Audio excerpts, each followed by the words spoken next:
Hey, this is Max. Welcome back to another CSR2 video. I am here with the Chiron Sport 110N's Bugatti. I have this car set up on a stage 5 only setting.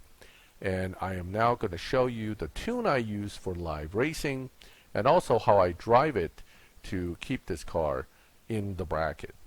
Alright, so the way I have the car tuned, I'm utilizing a 0 to 100 grip, 2.69 final drive, and 4.1 nitrous. I do have full fusion. This is a fully maxed car that I put back to stage 5. If you don't have full fusion at stage 5, you cannot use this exact tune. You have to adjust it. What I want you to watch for is this. When you have this car at the top Evo, max Evo tune, it'll be right around here, about 1700 and some points. But you see how it does that little jump right there. So from 1720, it'll go to 1721, 22. It dynos 9.338. But if you move it one more to 2.69, you get a 1509, and that is now a 9.764. So you're technically going to be able to run a 9.4 run, mid 9.4s, because you're not going to get the 9.3s easily. So mid 9.4s on a 9.7 dyno. That's approximately 3/10, right? And that's a good margin because your average lobby in live has a window of about 3/10. My dyno of 9.76 is actually on the slower end of that bracket window, with the faster end falling right near 9.49 or so. So you got a 9.4 to 9.5 to 9.8 approximate lobby. These middle of the middle brackets, like from 9.3 to 9.6, 9.6 to 9.9, these are a little bit murkier than the clear-cut ones, like 10 flat, 11 flat, 12 flat, which will go from 12 flat to 12.28, 299 all together in one bracket. This one kind of falls in the middle, but I can tell you that most of the opponents will be somewhere in the 9.8 to 9.5 to 9.6, usually 9.6 range, with some guys that would fall on the extreme of either end, 9.4 runs and 9.9 runs. So let's go into the live lobby and take a look at this car. We go into live, and first thing you look at are the opponents. Okay, you need to get a baseline of who you're racing against. So anytime you tune a car, understand something. If this was the first time I'm coming into this lobby with this car and having never raced it in live, I will be at least in one bracket slower than what my dyno says. So you're going to face a bunch of slow guys. This is one of the common misconceptions for new players. They go into live, they realize everybody's slower than them, and their max evo tune's killing it, so they go, oh my god, I got the best tune in the world, and they run it as hard as they can. But guess what? After about 4 or 5 races, maybe 10, you're going to get pushed into your actual lobby, which is based on your actual dyno. And then if you keep running really fast, you're going to get kicked into an even faster lobby. That's how you start losing after a while. So what I'm going to do is I'm going to test the waters here and find out where I am relative to the lobby by not running full out. Okay, I'm actually slowing down intentionally to push myself closest to my actual dyno. So my actual dyno is 9.76. This guy ran a 9.757. I ran a 9.754. I'm in the right lobby.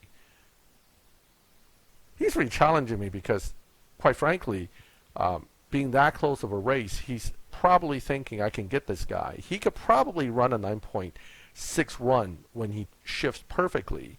So let's do it again. So here we go again. Now, I know he could catch me if I just stay in 6. It's going to still be relatively close, but he'll beat me by a hair. You see how he kind of beat me by a hair there? Once you get a feel for controlling your car, see, I said he could probably do a 9.67, and he did. He's happy. He leaves. Let's move on to the next guy. This also makes me happy because now I know he ran as hard as he could, and I am in the right lobby for my dyno. I've already ran this car 15 times in this lobby before I made this video. This is why I'm already here and I'm not in a one lobby slower lobby, because I've already burned up that piece already. So if you're a new player, you go into live for the first time with a fresh car, whether it's a new milestone, whether it's your new PC car, understand that your first 10 races are going to be easy because you're in a very easy bracket. And then from there, you get put into the actual bracket of your dyno. But that's where things get more interesting when you have a dyno beating car like this. You don't want to run this car too hard.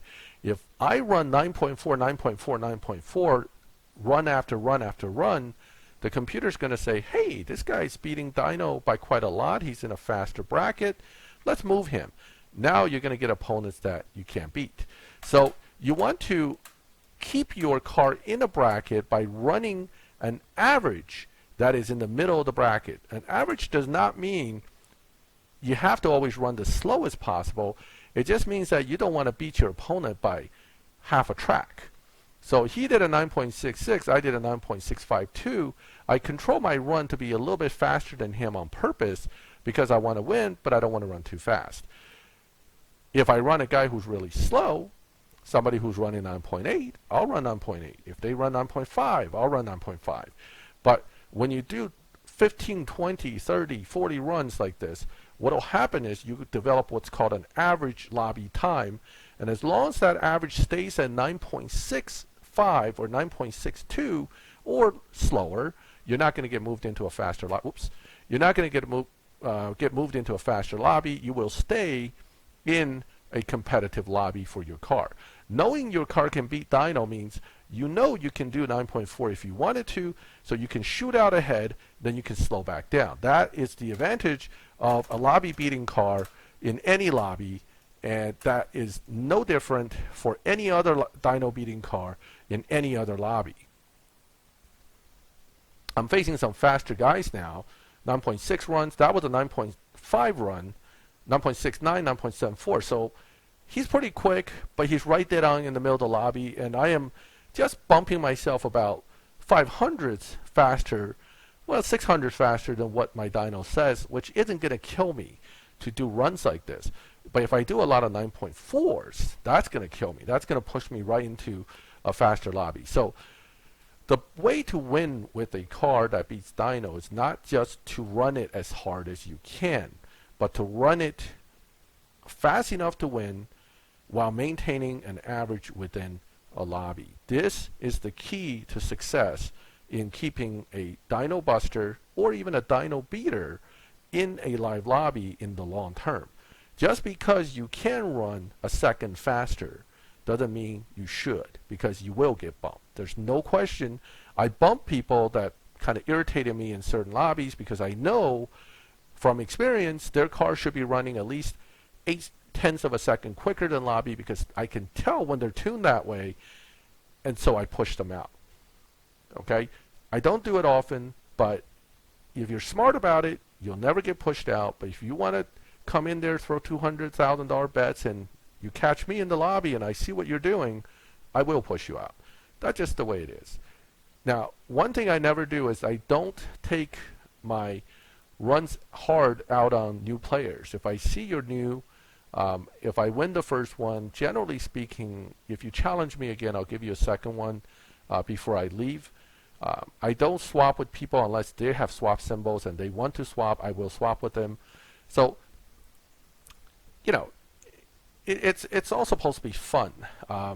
The trick of having the way I have cars tuned and the way I drive is I generally have a decent advantage in live racing where I can win relatively easily. Oh, no nitrous. That's going to hurt. All right. So I totally screwed up that run. So he should catch me. And there he goes. All right. Well, he's a new player, and he won that one fair and square because I was too busy talking and not focused. So 9.695, I could beat that, but that means I have to run a little harder.